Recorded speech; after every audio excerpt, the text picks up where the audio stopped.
પ્રાર્થના સંદેશ ન્યૂઝમાં આપનું સ્વાગત છે। અમદાવાદ જિલ્લાના સાણંદ શહેર સહિતના ગ્રામ્ય વિસ્તારમાં ઈદ ઉલ અઝા એટલે કે બકરી ઈદનો પવિત્ર તહેવાર શ્રદ્ધા અને ઉત્સાહભેર ઉજવાયો હતો। સાણંદ શહેર તેમજ ગીપપુરા, શાંતિપુરા, અણદેજ, ચેકલા, છારોડી, કલાણા સહિતના ગામોની વિવિધ મસ્જિદોમાં ને વિરોચનગર મુકામે ઈદગાહ ખાતે મુસ્લિમ બિરાદરોએ ખૂબ મોટી સંખ્યામાં સામૂહિક ખાસ નમાઝ અદા કરી હતી। નમાઝ બાદ લોકોએ દેશમાં અમન, શાંતિ તેમજ સમાજમાં સુખ, શાંતિ અને સમૃદ્ધિ માટે દુઆ માંગી હતી। તહેવાર નિમિત્તે મુસ્લિમ સમાજના લોકો વહેલી સવારથી જ મસ્જિદો અને ઈદગાહ ખાતે પહોંચ્યા હતા, જ્યાં શાંતિપૂર્ણ માહોલમાં નમાઝ અદા કરવામાં આવી હતી। ઇસ્લામ ધર્મમાં ઈદ ઉલ અઝાનું વિશેષ મહત્વ માનવામાં આવે છે।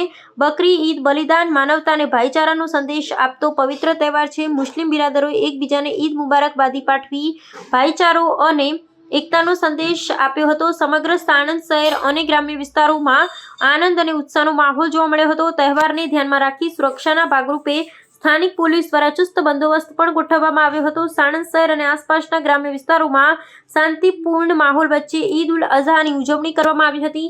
મોટી સંખ્યામાં લોકોએ નમાઝ અદા કરી દેશ અને સમાજમાં સુખ, શાંતિ અને સમૃદ્ધિ માટે દુઆ માંગી હતી। બ્યુરો રિપોર્ટ ફઝલ ખાન પઠાણ, પ્રાર્થના સંદેશ ન્યૂઝ, સાણંદ, અમદાવાદ। તારીખ 28 ના રોજ સાણંદ તાલુકાના વિરોચનનગર ગામની ઈદગાહના અંદર ઈદ ઉલ અઝહા નિમિત્તે જે દિવસ અલ્લાહ તરફથી પોતાના દોસ્ત ઇબ્રાહીમ અલૈહિસ્સલામ માટે એક ઇમ્તિહાનનો દિવસ હતો।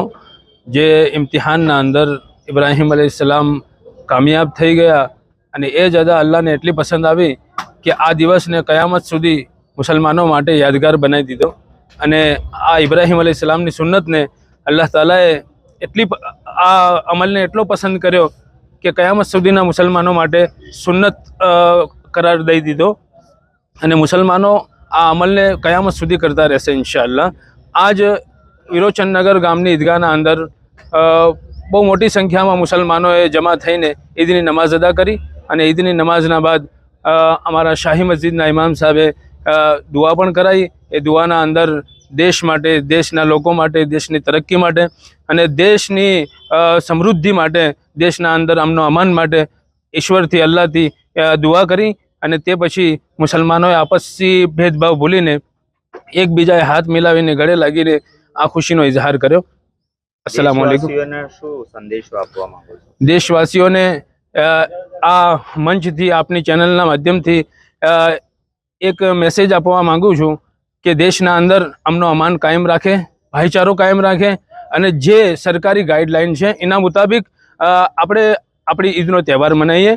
કેમ કે સરકારી ગાઈડલાઈનના મુતાબિક જે પણ આપણને જે જાનવરોની કુરબાની કરવાનું પરમિશન છે એની જ કુરબાની કરે અને જે અમીરુલ હિન્દ, આખા હિન્દુસ્તાનના અમીર અને જમિયત ઉલમાએ હિન્દના અધ્યક્ષ મૌલાના અરશદ મદની સાહેબનો જે પેગામ છે, શરૂઆત કરી છે, એ શરૂઆત ઉપર અમલ કરે।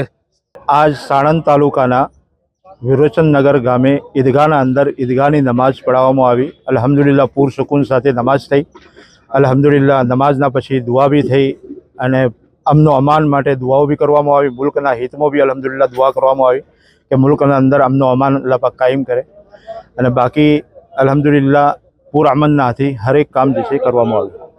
પ્રાર્થના સંદેશ ન્યૂઝની તમામ લેટેસ્ટ અપડેટ્સ માટે ચેનલને હમણાં જ લાઈક, શેર અને સબસ્ક્રાઇબ કરો।